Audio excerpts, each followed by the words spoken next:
مرحبا. اليوم بدي اعمل سندويشات الدجاج المسحب ومع الخضرة اللي بدي اشويها على الجريل.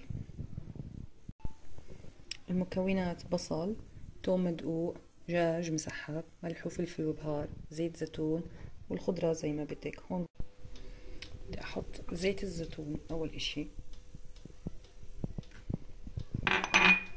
مع التوم المدقوق مع البصل والبهارات.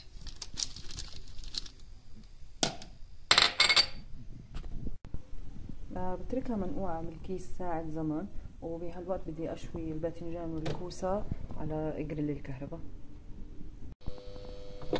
نضيف الكوسة،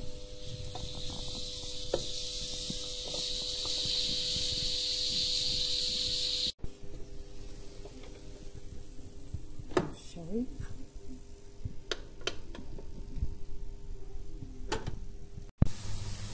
قليت بصلين، وهلا بدي اضيف الشاورما على فترات عشان تضل المقلة حامي.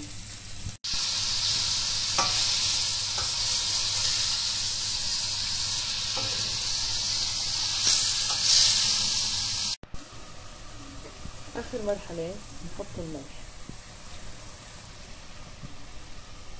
اذا بدنا بهار كمان بنضيف. خلصنا. نحط الدجاج وفوقيه صلصة